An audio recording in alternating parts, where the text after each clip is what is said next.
Who do we have here? Absolutely. That's That's Scott Markison.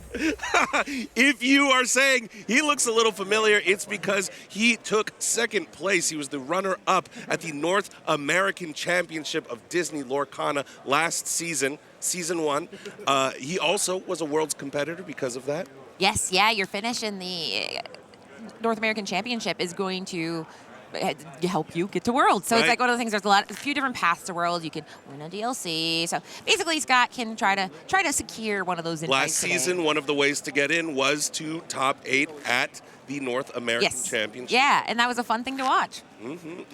But we do have against him Cameron Folger, who has said, there's these two ink colors that people talk about all the time. In Set 9, that you couldn't get out. This was just the deck you saw all the time. It is Amethyst Sapphire. And today, I feel like players said, those two colors are still good, guys. What happened? Because there's a time where people kind of were talking down. They said it was over, but it is not over at all. Not at all. As seen yesterday, the numbers showed that Blurple, Amethyst Sapphire, was actually second place in how many players brought it to the DLC. Now, the numbers are going to shift in terms of today, in terms of the top 32 cut, in terms of who made it to day 2. But let it be known, Amethyst Steel was number 1, and Blurple, Amethyst Sapphire, was number 2. Now, I do love the tension here because we were looking at, okay, so I do see, it looks like, is Scott Markson on one of the more niche? We talked about dominant colors, but it looks like Scott Markson. I don't think we have the little ink icons up yet, but that looks like Emerald Amethyst. I think that is Emerald bet my Amethyst. money that's what I'm seeing. And we are right as we get off to the start with a Flynn Rider Spectral Scoundrel. This is a 1-cost 1/2 quest for 1. You think, that's not too bad. But you can boost 2, put a card underneath that Flynn Rider, and give him an extra lore pip as well as 2 extra strength, making them a 3/2 that quests for 2. Meanwhile, Cameron Folger going to go ahead and play the Royal Guard, the Octopus Soldier. And that Royal Guard is very, very well suited in this current meta because you get rewarded for drawing cards. He's going to go ahead and get that +1 challenger for any time you draw a card. So no matter what, if you're drawing a card per turn, you're getting that boost. But speaking of boost, we're actually boosting here on this Flynn Rider. And it's something where you do have to pay an ink cost to do boost. So it's not like a free thing. You do have to invest in it. The benefit is you get to split it across turns. For example, turn 1 he played it, in turn 2 he turned it from a good card to a super good card. But he did not quest it because he does have that Royal Guard on the other side saying, by the way, I plan on getting bigger. And his friend just showed up with his other friend, Basil, practice detective. So I assume that Scott is on a pretty aggressive deck, but now I don't know. When I saw Flynn Rider, I was like, okay. So the Amethyst Emerald is going to be possibly, but I see a Hey in there. So at this point, I'm saying I don't know what Scott's up to, and that is one of the more interesting things about this. So what are we seeing with that Hey? That Hey is actually, I believe, the Bumbling Rooster, 2/3 quests for 2. When you play the character, if an opponent has more cards in their Inkwell, then you get to put the top card of your deck into the Inkwell Exerted, much like the Webby Vanderquack. But that Hey we're not going to see because Scott is on the play. And notably, Cameron did not ramp. Yeah, so it's kind of interesting, right? Because we say, what are the hallmarks of the deck? What are the things that show us what they're up to? I don't think I've seen a non-ramping version of Amethyst Sapphire, so that tells me he missed it. On the other side, Scott, we have a different mystery here because we have Emerald Amethyst, which is a color combination that has different archetypes inside of it. There's sometimes you can just say the color pairing, like if you say Blurple, I pretty much know what you're up to. But if you say this color pairing that Scott is on, I don't 100% know. And this looks like it might be mid-range style. It's tough to say. And there is another little trick here. Ooh, the Madamim Elephant is going to come down, and it's going to bounce back the Flynn Rider. But notably, when you bounce back a character that has a boosted card underneath it, you get both of those cards, so you're getting a 2-for-1 there. Wow, I think I just saw something a little spicy go into Cameron's Inkwell. We'll save that for later, but Dumbo comes out, and this is an immediate threat because you will be able to break history, make records, and exert the Dumbo, pay 1 to draw a card and gain a lore. Yeah, and this is where interactions can be very interesting because right now we're at a little bit of a stalemate. These cards are saying, No Yugo, no Yugo. Because on one side we have some cards, or both sides has that Cheshire Cat, which is hoping to get some damage. Now we have Madam M Elephant that also can move damage around. So what we're doing here is we're saying, I don't want to be the first one to turn because it might be the last time I go ahead and exert these characters. So we want to have these cards that encourage interaction. That's going to be Elsa, Fifth Spirit. And I'm wondering if she's coming in. I saw it in the hand, but that basically says, hey, by the way, you don't have a choice. This card shall be exerting now. But here we go, and let's see. You called it. I did it. Fifth Spirit comes down with her ability Crystallize. She will be able to exert one of the characters. She's going to choose Basil because Scott's probably a little bit afraid that Cameron has an Elsa Fifth Spirit himself and would be able to use the Basil support in combination, one of the classic combos there, to take out something like the Cheshire Cat. Yeah, and I love when one-cost cards become impactful to the game, because sometimes we play it because you're like, well, turn one, I want to play something. But as we saw, the one-cost Flynn got him an extra card draw, and we saw these Royal Guards can challenge it. Oh, there we go. Here is some control. Mm-hmm. In the form of Mother Knows Best, we'll sing it with the Cheshire Cat to bounce back Cameron's Cheshire Cat back to hand. Yeah, and the dynamic is basically... And traditionally, I would say, oh, Cameron's control, Scott's probably mid-range or aggressive style. But now Cameron is being controlled a bit by Scott, by that Elsa, by moving damage around. Now we have this Dumbo who you need to draw cards when you're on these higher-end decks. In theory, you're supposed to be ramping, which is where you're going to go ahead and try to ink twice per turn so you can do cooler stuff. So Cameron's kind of on this thing where he wants to gain his resources. He wants to stay on the board. He wants to kind of maneuver around the hijinks that Scott's up to. But he can't do it all. He has to pick. Mm-hmm. You know, Blurple, it feels like last set had a much more consistent curve, right? Yes. You have to have your two-drop, either the Sail the Azurite Sea or the Tipo in order to ramp. But now you have some options, as Cameron is showing, and maybe he did have the ramp, maybe not. You have options because you have that Cheshire Cat, and it looks like he might be thinking about replaying the Cheshire Cat down. Maybe he has some inking decisions. I mean, what is Cameron thinking about right here? I can't see any of the cards in his hand. So part of me wonders if when he saw Scott play his first card, he said, it's aggro, I got to go wide, I got to focus on getting my wide board because I'm going to get a flood of characters, there's going to be merfolk, there's going to be crazy. And so there's a chance that he prioritized going wide. Now, there is also a chance he just did not have access to the ramp he wanted.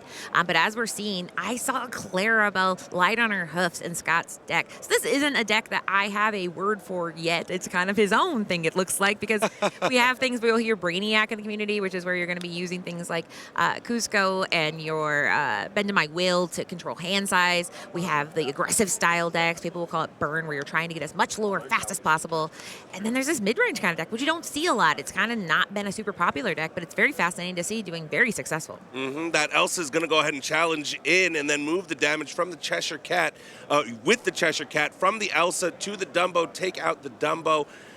Dumbo's now in the discard pile, and that Royal Guard is actually going to be a little bit less effective because now you don't have as steady of a draw engine as you would kind of hope. Those Royal Guards will gain... Oh, what's up?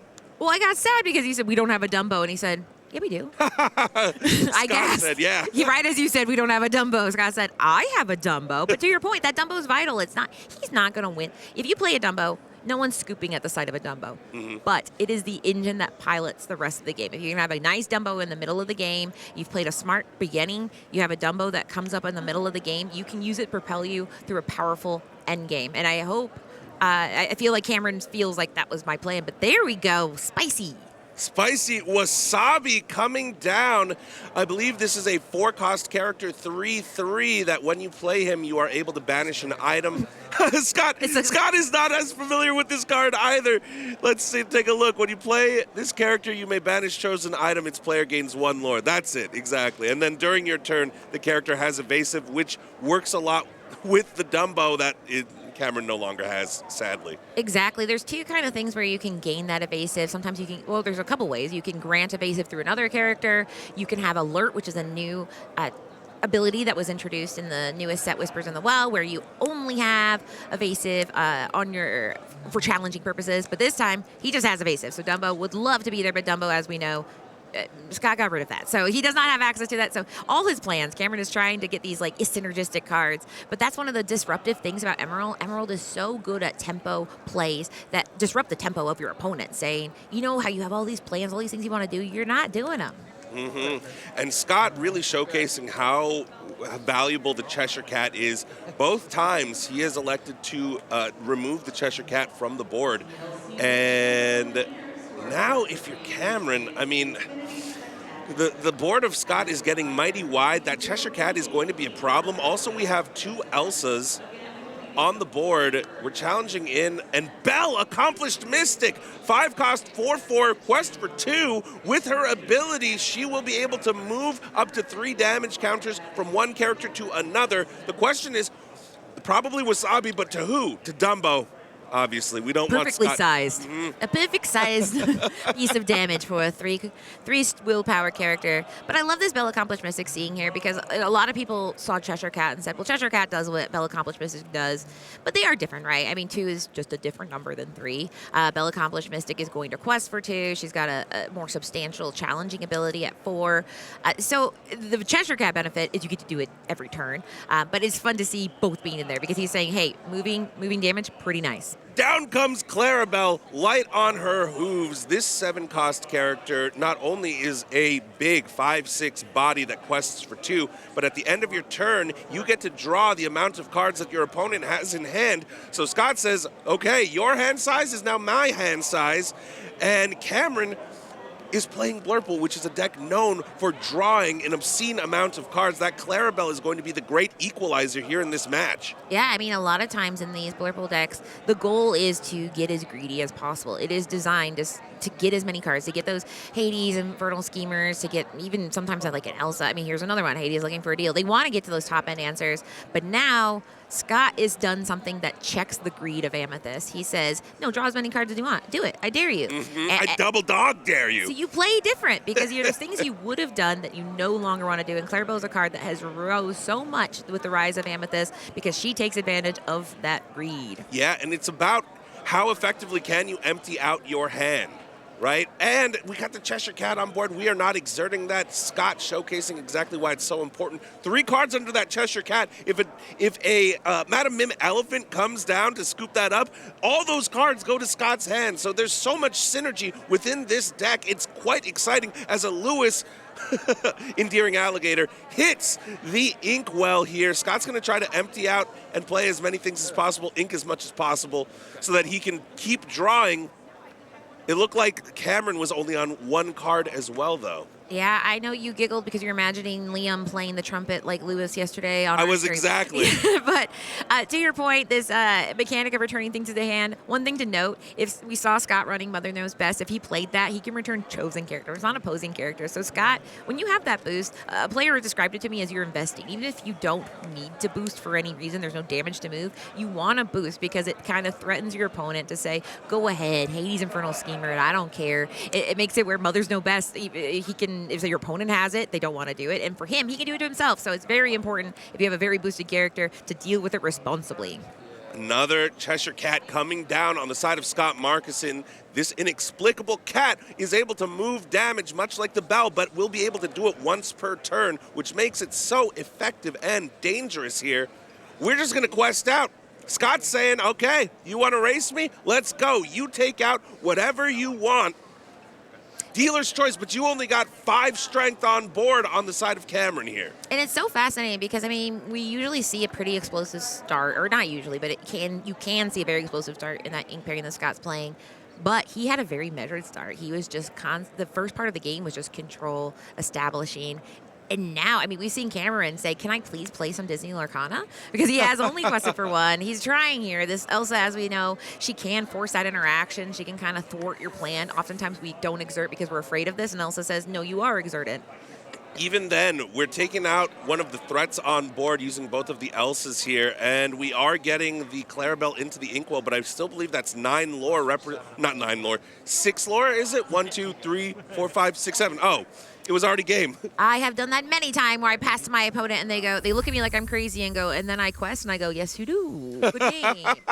Because you're so focused on your math. But that was fascinating. And I talked to some players about this where they mentioned about how some of these picks in the decks were unexpected. And my theory is sometimes these unexpected picks, like Scott's deck had some things. I mean, that Wasabi was not usual. It's not a standard pick. And this build that Scott has made is not something that you see a lot. I feel like that would help you because your opponent, the more they go, wait, what? Wait, what? Because you practice play lines for months leading up to the tournament. And when there's play lines they don't know, they have to make choices. And Emerald is so good at saying, make a choice, wrong one, over and over again. So talk to me about the battle plan here going in with Cameron now that he is on the play. Like, what is he aiming to do? I think his first game, I mean, I wish I knew if he missed ramp. I think it's on purpose. I can't imagine a world that he's like, I got to go wide for fun. I just don't feel like ramping today, right? I don't want to. Player, right? Now, I will say there is that anxiety because you only, when you do these games, I know it's open deckless kind of, but it's not easy to know who you're against and you find out who you're paired against. There's still lots of players out there. So long story short, he has to kind of guess what to do. We saw him go wide and say, oh, okay, I'll just go ahead and challenge your board. Maybe you'll have lots of little questers out there. But he didn't. Scott is playing a mid to long game here with that Clarabelle. We know there's shift lines in there. So I think now Cameron is probably going to need to shift to making sure he gets that ramp, making sure he gets some removal like that into the unknown. Also is very powerful in that match for saying if there's anything Scott's trying to protect. We saw that Cheshire Cat putting on it being the pressure cat saying that I'm going to make sure that you know that I can get rid of your stuff if I need to. So I think this is going to be, this is a great start, having board presence, getting ramp. But Scott, What's the battle plan, do you think, from what you've seen so far? What's the strategy here? I mean, I feel like his strategy is what he did last time. I mean, getting out these characters where he's able to do a little bit of removal here. He says, I will do it the same. That's a good point. But he is here on the play. Now, we see that Demona. So, yeah, I mean, this just looks like he's, do you see malicious mean and scary? If this is Prince Philip. There is a Prince Philip combo. I did see the Vanquisher of Foes last game. So his battle plan is, I don't know how to tell you this, Brent, but I haven't seen this deck a lot. But the battle plan, it sounds like it's like a hybrid between, the Amethyst package that we know. We call the Amethyst shell because so many of the Amethyst cards are the same on both sides. But it's mixed with like a Emerald Sapphire shift. It's basically saying that I'm going to get to those top ends. So he's looking for the long game. If you see those expensive cards and you know they don't have access to ramp, he's like, I'm going to make it to turn 7 or 8. Well, we have shift, though, so he can take advantage of that benefit. And I do want to point out that Cameron did not miss ramp this time. Sail the Azurite Sea came down. He is ahead on the board as well as in the Inkwell here. Maybe I can say for production, maybe we get a sign, did not miss ramp. Because it is such a critical thing. With Sapphire, not every deck is going to. You hear somebody talk about a Kiwi deck. That is something that's going to be a more mid-range Sapphire deck, and they don't ramp at all, which is crazy. Some ramp once, some ramp twice, but it is something where Azcasters are like, they missed it, they didn't miss it, because it's very vital, and it gets them to the power. But here we go. It's interesting that Scott went ahead and quested this because the Royal Guard would be able to challenge in and take it out after just boosting the Flynn. I would have thought that he would have left it up, right? Just an interesting play line to me. Genie comes down, wish fulfilled, another card in Cameron's hand here, and Scott needs to find a little bit of an answer. Missing turn 3 is not what you want to see. Yes, so generally in this game, you like to play something every turn. You want to ink, you want to play something every turn. He did not do that. He did ink, so he's got ink, but we are seeing some kind of top end options here. I will note that a lot of times players say, I'm happy to take the trade. You'll hear them say that. So sometimes characters will be turned sideways, exert, quest, whatever they're up to, because they say, well, at very least, you'll lose your character. As we know, that Palace Guard only gets more powerful as the game goes on. So it could be a situation where it's like, I'm happy to do it. But seeing him have an empty board makes you go, are you sure, buddy? Because you got nothing right now. Right. Scott did notably, I believe, alter for 6. So not starting out with the hand that he had hoped for. The Hey Bumbling Rooster would have been absolutely amazing for him there because he would have been able to not only get a nice body on board, a nice quester, as well as taking some ink from the top of his deck immediately into his Inkwell because Cameron has much more ink than Scott does. But the fact that Cameron chose to play this Bell Accomplished Mystic without any damage on board, without any real value there, says to me that maybe Cameron doesn't have the exact hand he wants either. Yeah, I mean, we talk about the optimal play line, and then suboptimal is the nice way to put it, where you're like, was bad. Because there's the things you want to do with the cards, and then, ooh, my goodness. So sorry, guys, I'm going to interrupt myself because this is a card we have not seen on stream. The Ink Runner, 2 cost. When you play it, you get to draw a card, and then whenever you exert it and pay 1, you can give one of your characters alert, which means that it can challenge into evasive characters. Alert is not evasive during your turn, so it won't operate the same way with the Dumbo effects, but it will give the ability for this Bell to take out this Genie, even though Bell is not evasive. Yeah, I mean, so it basically extends the ability. Like, for example, sometimes it feels like it's an evasive war. It's like, do you have evasive? Do I have evasive? And this says it's a little bit of insurance saying, listen, if all of you start being evasive little guys, I am ready. And at the very least, you get to draw a card. So it's an interesting include. Items are something that can be a tough call because you have to pay those 2 ink. It's not something you can sing. You have to invest in it. So it tells me, though, Cameron, looking at his score, it is paid off for him. He's able to do things, probably take care of things like a Prince Philip, like Vanquisher of Foe, who famously has evasive and is huge and a problem. Quest for 3. But here we go. Scott's back to saying, okay, at this point, I'm pretty sure I would describe this as a kind of control deck, how Scott is running. Yeah, mid-range kind of control. And he's like, a little more control. I need to do some control because that is the hallmark of control. We say it's control because you're basically controlling what your opponent gets to do. Scott thinking about whether or not he wanted to quest that or ink that Ursula, and the thing is, there's not a lot of songs in Cameron's deck, which is why I think he ultimately went for it. I think he was also considering that You're Welcome in his hand, but he elects to go with the Cheshire Cat instead, utilizing all of his ink, taking out the Genie. Yeah, and to your point, I mean, we saw Into the Unknown, but I mean, sometimes Into the Unknown, I mean, it does go ahead and give that as ink into your inkwell, and so sometimes we knowing that Scott has some expensive cards in his deck. Demona, Scourge of the Wyvern Clan comes down, and not only does Scott have to exert all of his characters, but Cameron gets to refill his entire hand. You get to draw up to 3 if you have less than 3. Yeah, so this is a very, very good play for him. Like we said with that Elsa Fist Spirit, it forces interaction and says, hey, whatever you're up to over there, your plans are changed because now you're exerted. So now he just has that Genie, and we have a very healthy statted 5/6 Demona standing there, being the Scourge of Scott Markison. And one lone Genie to try to come back here. Scott's going to do the best that he can. He's thinking through the play lines. He's trying to figure it out. But that was a phenomenal turn for Cameron. It's going to be very hard, especially because Scott is behind on ink. He's behind on board. He's behind on lore. So it's like we need to find some kind of answer here. Quickly. Now, that being said, yeah, he has access to a board wipe. We say board wipe, which is where you wipe the board to get rid of all the characters, and not every in combination has it. He's one of the rare ones that he can because he has got Emerald. But that is one of the pieces you need. So that tells me he's not going towards that. He's going towards a different plan here. Probably a little too slow. I know, because, I mean, look at the cost. It is a 9 cost. He doesn't have the shift target, which is what I'm thinking he's hoping to take advantage of. Oh, there Elsa we go. Fifth Spirit comes down. We saw this play last night in the Ruby Amethyst match. Oh. You let your opponent draw some cards here, get up to too many cards, and Demona's Stone by Day effect freezes her. She won't be able to unexert at the start of Cameron's next turn. What a brilliant play here to gain back a little bit of tempo.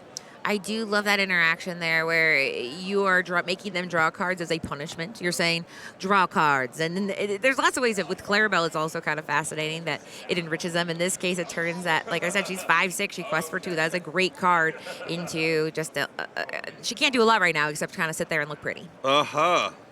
I also saw an interesting card on Cameron's side. He has the Junior Woodchuck guidebook that he sent to the Inkwell. So it sounds like Cameron has teched his deck to say, I don't know exactly what the meta will be, but I want to adapt all of it. I want to have the insurance where I get card draw late. I want to prepare for evasive, so it's very fascinating. Elsa comes down against Elsa. I'm sure this Elsa is going to, using the Basil with support to trade into, not even trade, just take out that Genie very cleanly. And that is the power of Basil. And here we go. The pressure keeps going with a Cheshire Cat. Scott keeps answering, Cameron keeps answering back, but Cameron is the one who keeps inching closer to the finish line. Now on 7 lore, it's getting dangerous here for Scott. And will Scott have another You're Welcome? There is another You're Welcome in hand to kind of freeze that Demona again. Cameron has at least one card in hand that I can see. Ooh, and if you're Scott, what do you do? What do you prioritize? There's so many different thoughts. I believe that is also the other Prince Philip, Vanquisher of Foes there. So if we play out this Hades, looking for a deal, the 5 ink, he's already kind of exerted it. He's thinking about it. Just to let you all know what it does. What do you say is the ability? He's pointing at the Cheshire Cat. Cameron now has the choice. He can either put that Cheshire Cat at the bottom of his deck where it probably will not be seen again, or he can allow Scott to draw 2 cards, neither of which is very good. He allows Scott to draw the 2 cards. We get that trade there. And now Scott has a couple more cards in hand. Yeah, and I mean, the looking for a deal is fascinating because, once again, the Scott's deck is asking Cameron to make a lot of choices over and over again, saying, what do you prefer here? In this case, he says, you can have 2 cards.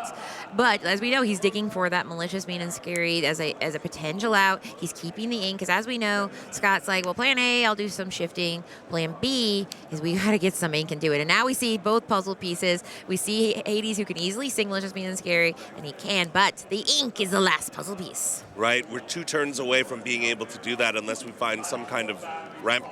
Even with ramp, we wouldn't be able to do it because we wouldn't be able to play it. Elsa coming down to crystallize the Hades, looking for a deal. We're going to challenge in. I'm assuming move the 2 damage from either the Elsa or the Elsa into the Hades, looking for a deal here. Yep, Hades has been taken out here. And things are going from bad to worse because now Scott has no characters on board, no singers to be able to sing that malicious, mean, and scary. We're 2 turns away from the board wipe. If you're Scott, what do you do? I believe he can come back. I think he's built his deck. Control decks are famous for getting you confident and going, haha, I've done it. And this is Genie. That's not the haha, I done it, but he's drawing. He's inking. Another Genie. He has 2 characters on board now. It's harder to get rid of 2 than 1. So the more insurance he is now 1 turn away from the combo again. So I think if he can effectively manage Cameron and then just keep up the tempo, he could be fine because Cameron's exerted a lot of cards to do this. I don't know how many he has in hand, but if it's 1 or 2, that could be a problem if Scott has been resplendent with card draw. I want to point something out, too. Scott was shuffling his cards. He has the Royal Explorer Prince Philip in hand. So he could have played that in order to shift and have a more effective turn next turn, but Scott didn't, so he doesn't telegraph that he has the combo. Because to Cameron's knowledge, what are the chances that he has all the combo pieces in hand? You kind of got to be afraid of it, but how afraid are you? If you drop that Prince Philip down, Cameron might know to play around it a little bit. Now the Hades looking for a deal, asking, do you want to keep your Genie? We're going to need that Genie to catch up, play a little catch up here, but Scott says, nah, take it. Yeah, and we say, I'm going to make him have it. You hear players say that all the time, or you need to have it. And in this case, hey, Scott, do you have it? And we in the booth. We know. We're in the sky, and we say, he has it. That being said, it's a long road. It's not a do a combo win. He's at 2 lore. So that is step 1. So he has to be very tactical here. See, make sure there's nothing he's missing. There's nothing that's going to bounce back. That Ink Runner will obviously not be affected by the Malicious, Mean, and Scary Prince Philip combo. But he has what he needs if he wants to do it. Step 1, stop Cameron from winning. Step 2, then Scott has to win. Cameron also very smart that last play. I just want to point out that the Junior Woodchuck Guidebook is the perfect time to do that when you know that the board wipe is coming. Exactly. That Junior Woodchuck Guidebook is kind of insurance to say, okay, if something bad happens, I invested a little bit of ink too early, then 1 later. And there we go. Now comes the combo. We knew it was coming, but it doesn't make it any less exciting. Prince Philip, Vanquisher of Foes, just vanquished all of the foes. Malicious, Mean, and Scary came down, was sung by the Genie. That's how we did it. Puts 1 damage counter on, and the Vanquisher of Foes banishes all damaged characters on your opponent's side of the board. Now it is a question of, can Scott catch up? 5 lore on board. Cameron with a full grip of cards, smartly identifying that the board was probably going to be wiped last turn.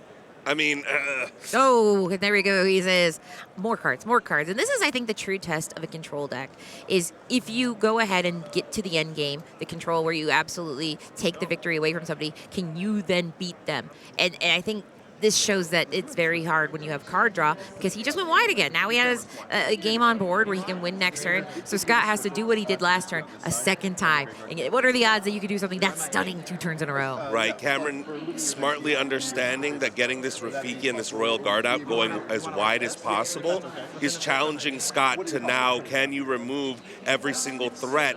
Notably, the Emerald Amethyst combo pairing has a little bit of trouble with wide boards unless you pull off the combo. It's hard to pull off the combo more than once, though. We do have a Mother Knows Best in hand, though. So, I mean, if Scott were to hypothetically draw into a Malicious, Mean, and Scary, we could, there is a world where we could sing the Malicious, Mean, and Scary. We could Mother Knows Best our own Prince Philip, bring it back, and then play it back down. But Scott does not have that option available. Scott is going to elect to Quest and Mother Knows Best the Genie? Well, it's difficult, right? Because, I mean, the Genie has that on-play ability, and against these control decks, anytime they draw a card, I am miserable about it, because every time it's the best card ever, it feels like. It's more card draw, it's more interaction, it's more removal. So he's sitting there going, okay, well, I just need to get it so you don't win next turn. And in this case, we go ahead and do the Royal Guard. Oh, interesting. Okay, and Scott's going to go wide, too, and say, okay, throws his hands up a little bit and says, this is the best I can do. You're going to get to 19, so we'll see if I can keep you off of it. A sly little smile from Scott there. Cameron in full control of this game. And, I mean, it feels like, Hades. Infernal Schemer comes down, puts the Prince Philip into the inkwell, and now the game is all but over. We're going to get to 19 here. And, just for extra insurance, into the unknown. Gonna put the Genie into the inkwell as well. Scott now with a ton of ink, but not a lot to do. He's gonna scoop it up, and we're going to game.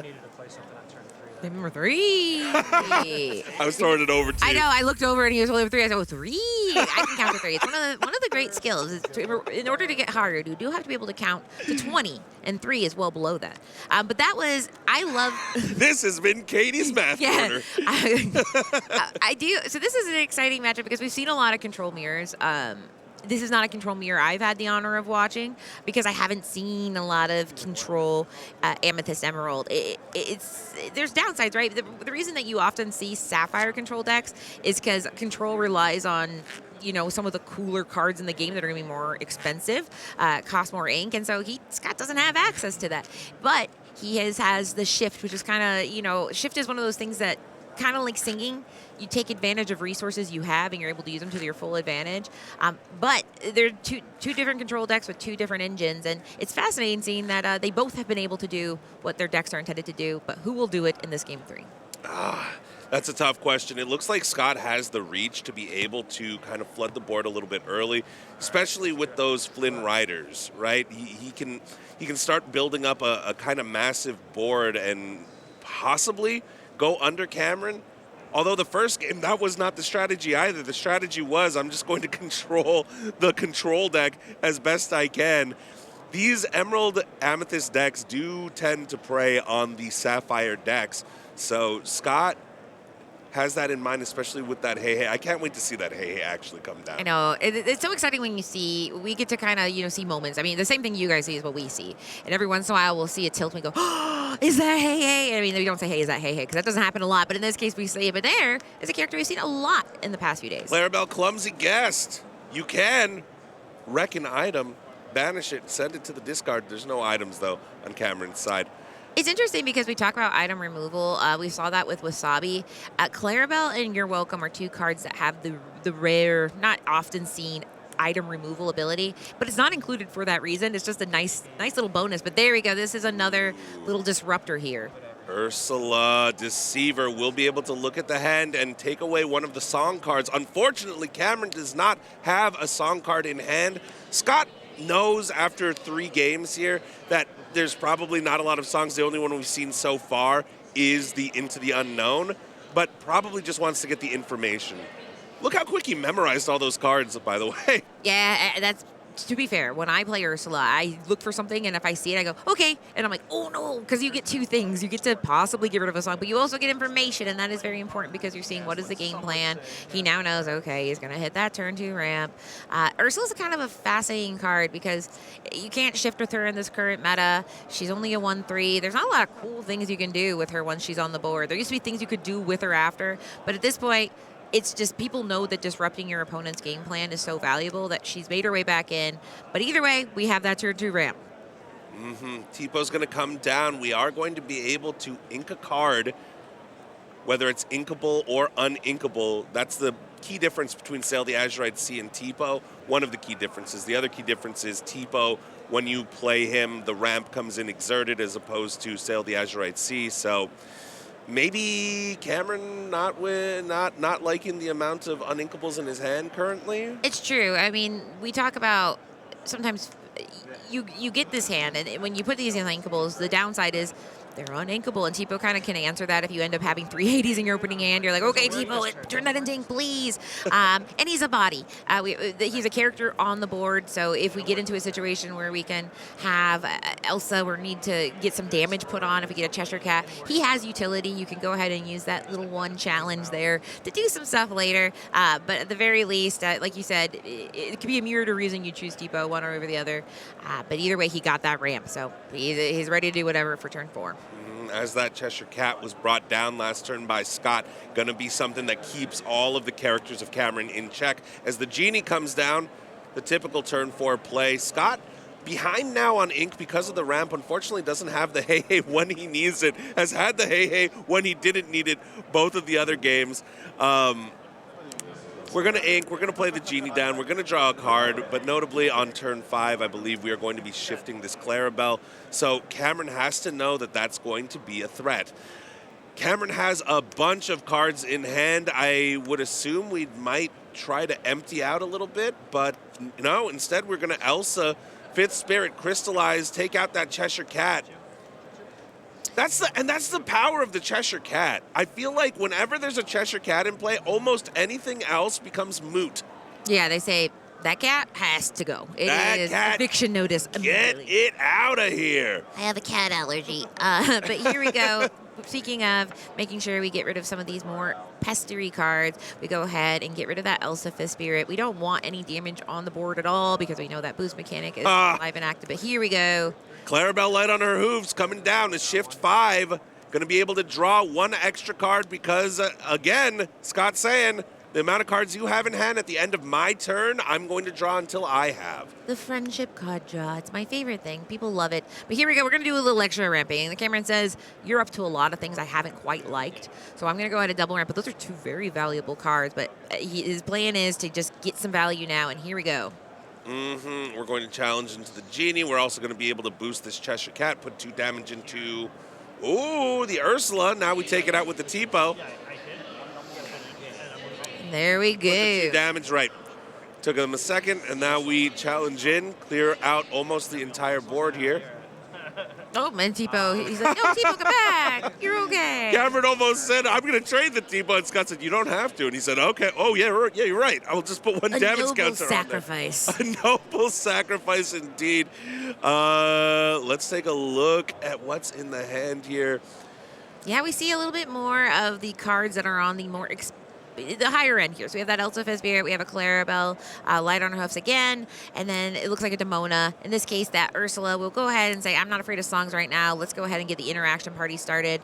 And Clarabelle can cleanly get rid of the Cheshire Cat, and then also Tipo is out of here. Elsa 5th Spirit showcasing why she's been such a staple card ever since she came out in Shimmering Skies. That's been 5 sets ago. Yeah, and insane. She just...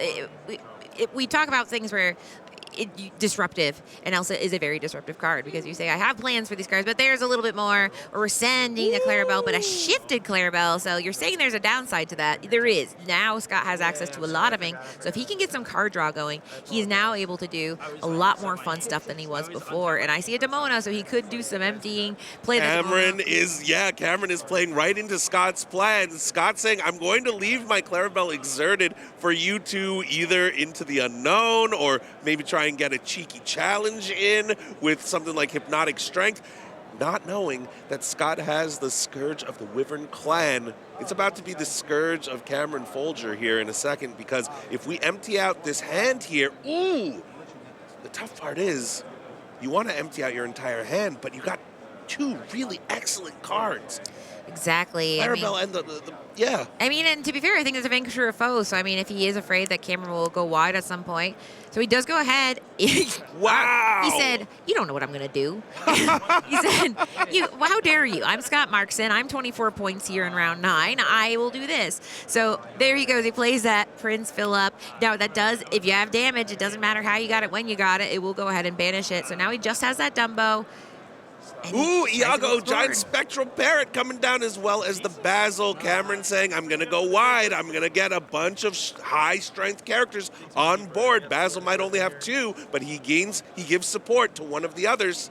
Yeah, and the thing is he just emptied his hand because, I mean, he knows that there could be some Clarabelle shenanigans going on. Now that Prince Philip has a very healthy 6/6 stat line, and this is a tricky little thing to do what he just did. What did he do? He just Mother Knows bested the Iago Spectral Parrot, which would have been able to take out the Prince Philip that turn, but also put the Clarabelle back down on the board. A second Clarabelle hitting the board, being able to net Scott 1 extra card because Cameron had his hand pretty low. And there he goes. He says, Prince Philip, I did not like what you've been up to. Moving that 3 damage with Bell Accomplished Mystic and saying, honestly, questing for 3 is a problem, 6/6 is a problem. I have to banish you. And banish he did. But Scott has been staying in this game. We know that Cameron has, I believe, just a parrot in hand and perhaps one other. No, it might just be the parrot at this point. So here we go, and he has another Prince Philip. That's not nice. Another Prince Philip and another Elsa Fifth Spirit here, so we'll be able to exert this bell. We are going to double challenge in here, and quest out the Clarabelle. Yeah, I mean, it's kind of the control aspect is very funny because I said, oh, well, Cameron has access to ramp, but Scott doesn't. But Into the Unknown says, no, you do have ramp. And there we go. More infernal schemer. There's no downside to this, Katie, except for Scott.